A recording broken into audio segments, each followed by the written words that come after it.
feeling like a Greek goddess today. Minus the tan. Hey guys, welcome back to my channel, or if you've never been here before, welcome. My name is Nadine and today I'm sharing with you guys my favorite fragrances for the summer. And I don't like long intros, so let's just get into it. My first favorite summer scent is my favorite celebrity scent ever, and it's Rihanna's Reb'l Fleur. Now, you may be getting tired of people talking about it, but it's just such a good summer scent. I'm sorry, and for celebrity fragrance, it's so good too. This one basically has coconut, it has vanilla in there. I also smell pineapple. Don't know if pineapple is in there, but if you didn't know, I'm notorious for smelling notes that are not in fragrances. But I'm gonna give them to you anyways because I wanna be honest. However, I'm also, of course, giving you the actual notes that are in the fragrance. So you just, you know what I smell, you know what's actually in there, and I hope that it's helpful. So this one is just a very yummy, sexy, fruity scent. But in my opinion, what sets this apart from many other summer fragrances is that this is, even though it's very fruity, it's not juvenile, in my opinion. I feel like this is a pretty ageless perfume. Many fruity, fun summer fragrances that are more like for teenagers or like for young adults, like very young adults, and many more mature people stay away from them because they're like, it's too young. This one I don't think is very young. When I smell this, I think about evenings at the bar or at the beach. Like where I live, it would be the riverside. We have that one area on the riverside that almost looks like a beach. And if you like would drink a cocktail there, that's exactly what I envision. So that's my first favorite summer fragrance, Rihanna Reb'l Fleur. So the next fragrance you probably have already seen in my spring favorites, but I think I also mentioned that I would also mention it in the summer fragrances. This is Ocean di Gioia by Giorgio Armani. There you go. Honestly, all the Di Gioias, Acqua di Gioia, the original, there's multiple flankers now. All the Di Gioias by Giorgio Armani to me are very summery. I just said that to me because there's a floral note, or there's several floral notes, that this one reminds me of the springtime because of the flowers. Now, this one is an airy, aquatic, breezy, salty floral fragrance. This smells to me like you have a beach house and you have a garden on that beach.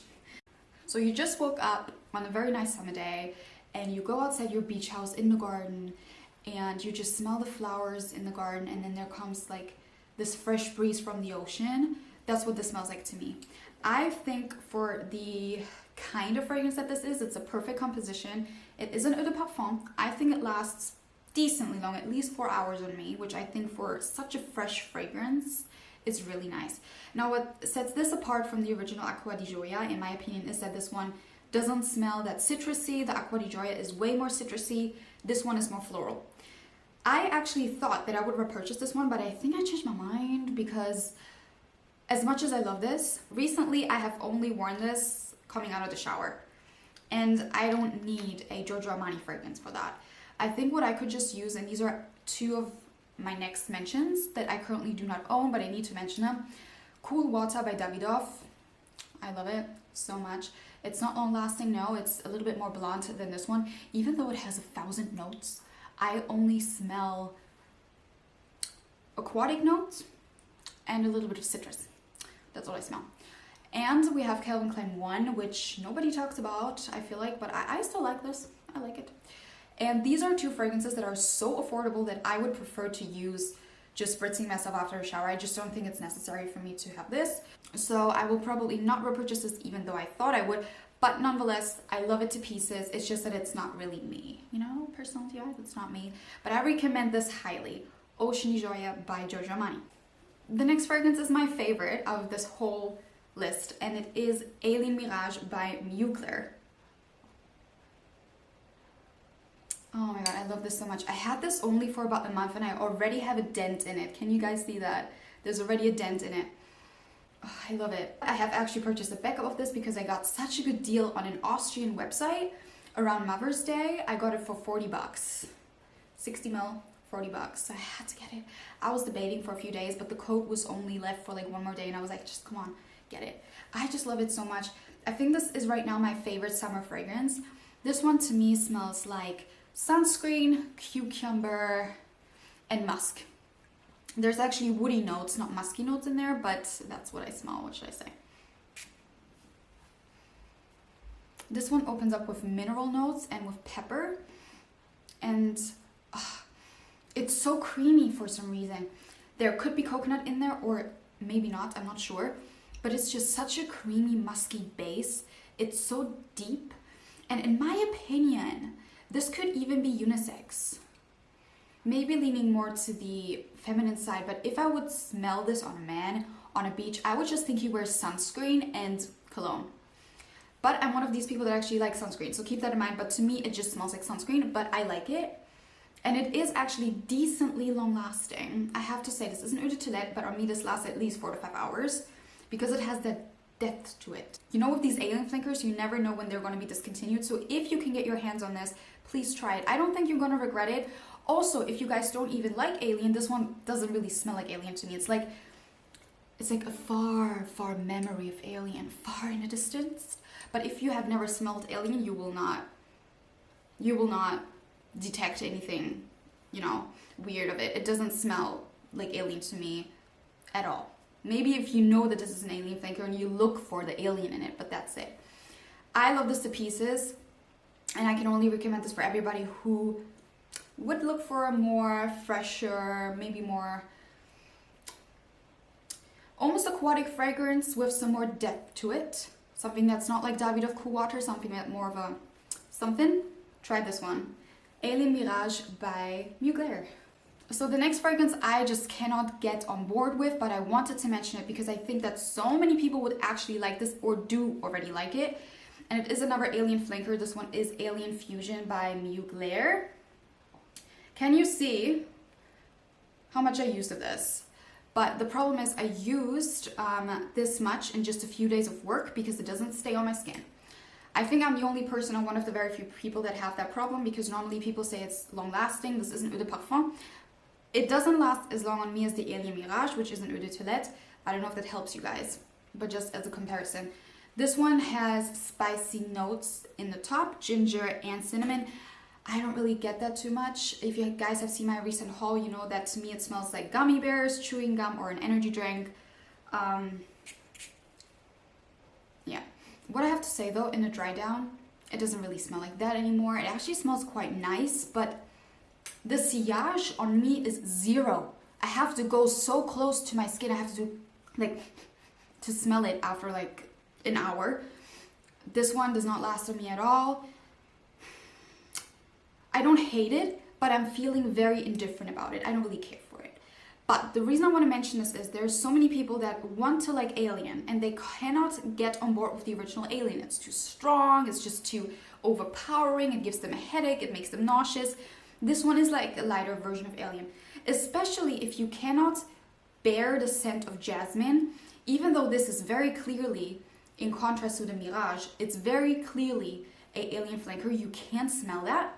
There's no jasmine in here. There's tuberose in here. So it is worth a try, and it is a lighter Alien. That's true. I can definitely see people wearing this in the summer. I can also see guys liking it because it's very sweet. So this is the reason why I actually wanted to mention it, because I feel like it's worth giving it a try if you want to get on board with an Alien flanker because you cannot deal with the original Alien if it's too much for you. This could be one for you. So this is why I wanted to mention Alien Fusion by Mugler. Okay, last but not least, I have a fragrance that's still very new to my collection, and I'm still testing it out, but I think it's just so different than the, let's say, typical summer fragrances out there, so I wanted to mention it so bad. This is Terracotta La Parfum by Guerlain. This is an eau de toilette that is inspired by their Terracotta bronzing powder. This is one that I think many people would not like, but there's a specific group of people, again, that would really like this. Now, I said in my haul, I'm not sure that I like it because the top notes are kind of pungent to me and they remind me, and I'm so sorry, I'm going to offend someone, but I have no other way to explain it. The top notes remind me of an old bathroom. It gives me very old Chanel vibes, like Chanel Coco, Chanel No. 5. It's very pungent, almost very mature. Like when you go into a restaurant and they have that old school soap, and it's just in the it smells like that in the toilets. I don't know how else I should describe it. I'm so sorry. I know this is kind of like degrading, but yeah. Now here's the thing. There's coconut in here. It's so powdery. There's such a nice base to it that after 30 to 60 minutes on my skin, it turns so creamy and powdery and nice. But these first 30 to 60 minutes, I'm suffering. So I wanted to mention that it's not going to be for everybody. Some people are probably going to be turned off by the top notes. It's probably going to smell too mature for them. But if you want something different, a coconut scent that's a little bit different, maybe a coconut scent that is not like Reb'l, Fleur, Rihanna, or not like one of the Ariana Grande fragrances, because I think she has multiple ones that have coconut in there. Try this. Also, if you know how the Terracotta powder from Guerlain smells like and you like it, there's a very big chance that you're going to like this. Or even the Bronze Goddess one from Estee Lauder. I think this one also comes in a perfume form, but people mention that it's not long lasting at all. So there's like, it's gone after 2 minutes. So I decided to go with this one. This one is very nice. I am going to give it more chances in the summer. It's definitely not my favorite summer fragrance, but it's one that I would definitely wear like during the day, like when it's really, really hot, because the creaminess is really nice. It's very powdery and creamy, and it reminds me of the beach. And I think many people say that. Many people think this reminds them of like a tan woman that comes out of the ocean on the beach. I don't get the tan woman, but I get the beach. So it's definitely worth trying out. For sure, because this is not like your typical fruity, fresh, aquatic, boring summer fragrance. Terracotta La Parfum by Guerlain. I was lying, this is not the last fragrance, I forgot one. This one is one that, again, if the haul is already up, you have already seen this. If not, then you're going to see this in a future haul. Because of melancholic, nostalgic reasons, I decided to purchase, when I was at the drugstore recently, I decided to purchase Magic Woman by Bruno Banani. This is an eau de toilette, and I wore this as a teenager for years. This already has a dent in it because I wore this a couple of times already, and it's just 20 ml. Got this for under 10 bucks. This one just smells like passion fruit and watermelon to me. Yeah, I like it a lot. I still like it a lot, but this is exactly what I was trying to say when I said that the Rihanna Reb'l Fleur does not smell like a juvenile, fruity, sexy fragrance for the summer, because I actually think this is that. It's more juvenile, it's more young. Actually, I want to wear this today though. Oh, I like it. It's so refreshing, but this reminds me of Escada, but it's half the price. So maybe try this one if you like the Escada fragrances, because the Escada fragrances are like in the 20s and 30s. This one is like under 10 euros. So I would recommend this if you like Escada, because it basically has the same DNA in my opinion. It's fruity, sweet. I think there's some wood or musk in here, but it doesn't last long at all. However, actually, you know what? I don't think it lasts that bad. It lasts for about 3 to 4 hours, which for an eau de toilette in that price range is totally okay in my opinion. This one is just, you know why I got this? This makes me happy. This is such an uplifting fragrance, and I am going to keep this at work on my desk, because I don't know if I'm alone, but sometimes at work I have these, like, after the lunch break, I'm just so tired, and like after, like for the next 30 days, I'm like almost falling asleep, and then I need something that boosts me back up. And most of the time that's an energy drink or coffee, but maybe I can try this one. Just spray this and it makes me happy. To me, this is a happy fragrance. That is it. So this is Bruno Banani Magic Woman Eau de Toilette. But those were really all the fragrances now. I really hope that you guys enjoyed this. Let me know your favorite #1 summer fragrance down below. Let me know if you have some of these fragrances, what you think about them, if you like them, if you don't like them. And yeah, I really, really hope that you guys liked it. And I will guys, what? But yeah, I really hope that you guys liked this video, and I will see you guys in my next one. Bye.